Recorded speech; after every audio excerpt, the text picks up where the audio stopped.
Hello दोस्तों, घूमते फिरते में आपका स्वागत है। आज हम आपको लेकर चलते हैं मूनलैंड अर्थात लेह लद्दाख, जहां जाने का स्वप्न सभी प्रकृति प्रेमी के दिल में रहता है। जितनी खूबसूरती आपको लेह में पहुंचने के बाद दिखाई देगी, उससे भी अधिक खूबसूरत वहां तक पहुंचने के रास्ते हैं।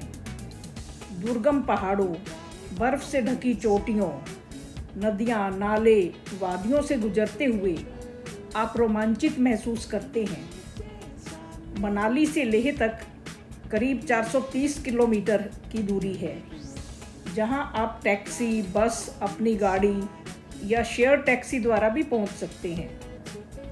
वैसे हवाई जहाज़ द्वारा यह सफ़र केवल 1.5 घंटे में तय किया जा सकता है।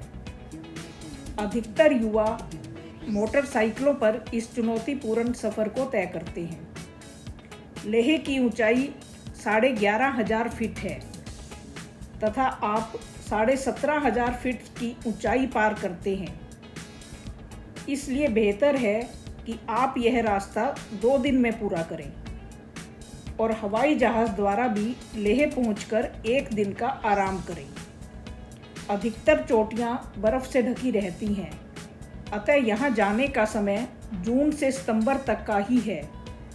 आकाश की ऊंचाइयों को छूते हुए पहाड़ों में चक्करदार रास्तों से होते हुए आपको रास्ते में 5 दर्रों को पार करना पड़ता है। हालांकि अटल टनल बनने के बाद रोहतांग दर्रा बाईपास रह जाता है। कई लोगों को ऊंचाई के कारण सांस की समस्या हो जाती है, अतः अधिक से अधिक पानी पीना चाहिए और कुछ ना कुछ हमेशा चबाते रहना चाहिए। दिन निकलने से पहले ही मनाली से आगे के सफ़र के लिए चल पड़ते हैं। मनाली से चलते ही आपको हरी भरी वादियाँ दिखाई देंगी। ब्यास नदी कुछ दूरी तक साथ साथ चलती जाती है। रास्ते में कई तरह के नाले आपको क्रॉस करने पड़ेंगे और रोहतांग दर्रा काफ़ी ऊंचाई पर है, इसलिए पहाड़ों में चढ़ाई काफ़ी चढ़नी पड़ती है। चारों तरफ हरियाली और ऊंचे ऊंचे पहाड़ आपका मन मोह लेते हैं।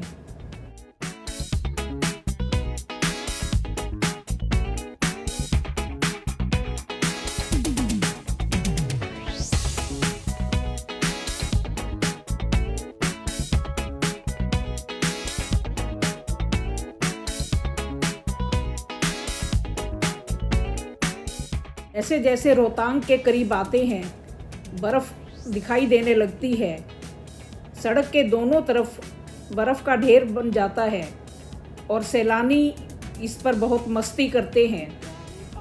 रोहतांग में ही ब्यास कुंड है। रोहतांग दर्रे को पार करने के बाद आप लाहौल वैली में प्रवेश कर जाते हैं। यहाँ भी चारों तरफ ऊंचे ऊंचे पहाड़ आपको दिखाई देंगे और सड़कें जो है बहुत खतरनाक लगती हैं। यहाँ से थोड़ी दूरी पर पहला गांव खोखसर है, जहाँ पर की चेक पोस्ट बनी हुई है और अपने आप को यहाँ पर रजिस्टर करवाना पड़ता है।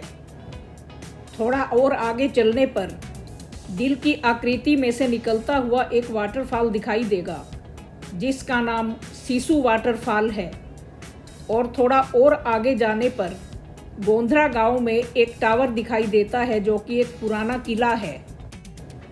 चंद्रा नदी के साथ साथ चलते हुए थोड़ी दूरी पर टांडी जगह आती है, जहां पर चंद्रा और भागा नदी आपस में संगम बनाती है और इकट्ठी होकर चंद्रभागा नाम से ये नदी आगे जाती है। टांडी के 365 किलोमीटर के बाद तक आपको कोई पेट्रोल पंप नहीं मिलेगा। टांडी से 10 किलोमीटर पर किलोंग है। किलोंग लाहौल स्पीति ज़िले का हेडक्वार्टर है और यहाँ एक लाहौल स्पीति की एक प्रसिद्ध मोनेस्ट्री है। किलोंग में आप रात गुजार सकते हैं। किलोंग से 25 किलोमीटर के करीब जिस्पा वैली है। यह एक हरी भरी वादी है और यहाँ पर रिजॉर्ट्स वगैरह का इंतज़ाम है। आप यहाँ पर भी रुक सकते हैं। यहाँ पर नदी का फैला हुआ रूप आपको दिखाई देगा, जो कि रात को चंद्रमा की चांदनी में चांदी की तरह चमकता है। जिस्पा से निकलते ही आखिरी ढाबा टाउन दारचा आता है और दारचा के बाद बारालाचा ला की तरफ हम चल पड़ते हैं।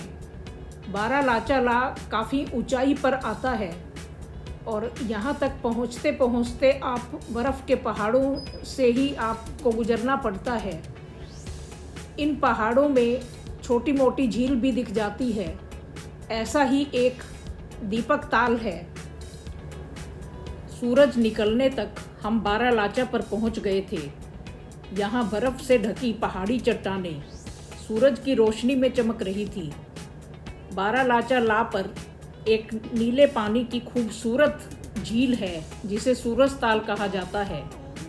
सूरज की रोशनी में पहाड़ों की ढलानों पर पड़ी बर्फ़ की परछाइयाँ सूरज ताल में अद्भुत नज़ारा पेश कर रही थी। इसी कारण इस लेक का नाम सूरज ताल रखा गया। हमने अपनी ज़िंदगी का बेहतर एक्सपीरियंस लिया। हम वहाँ से आगे चल पड़े। बारालाचा को पार करने के बाद एक अलग ही दुनिया में प्रवेश कर जाते हैं। बारालाचा के बाद एक छोटा गांव भरतपुर आता है, जहां कुछ ढाबे बने हुए हैं। भरतपुर से करीब 30 किलोमीटर की दूरी पर सरचू है, जो कि हिमाचल और लद्दाख का बॉर्डर बनाता है। सरचू में रात को रुकने के लिए सभी प्रकार के टेंट्स का इंतज़ाम है।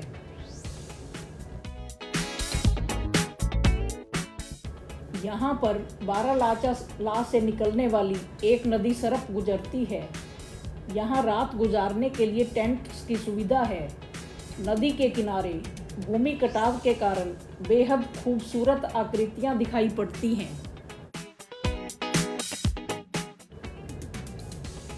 सरचू से नाकिले दर्रे तक चढ़ाई के दौरान 21 मोड़ आते हैं, जिन्हें गाटा लूप्स कहा जाता है।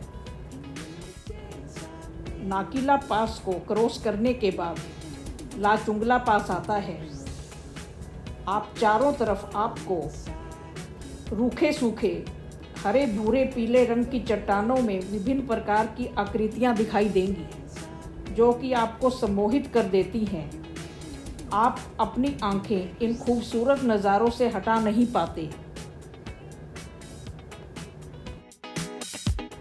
चारों तरफ पहाड़ों से घिरी 42 किलोमीटर लंबी सपाट सड़क पांग के मैदान से गुजरती है।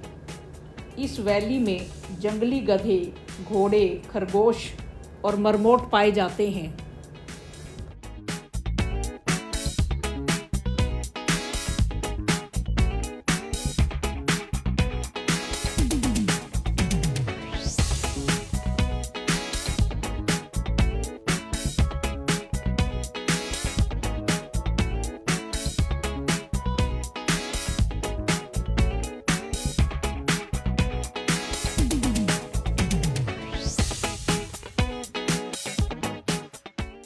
पांग के मैदान के बाद दुनिया का दूसरा सबसे ऊंचा दर्रा तागलांग ला क्रॉस करना पड़ता है। इस दर्रे को पास करने के बाद उतराई शुरू हो जाती है। आप इंडस वैली में प्रवेश कर जाते हैं। सिंधु नदी के साथ साथ होते हुए लेह तक पहुंचते हैं। रास्ते में उपसी और कारू गांव दिखाई देंगे, जिनमें बुद्धिस्ट मोनेस्ट्रीज बनी हुई हैं। इसके अतिरिक्त शिए पैलेस आता है।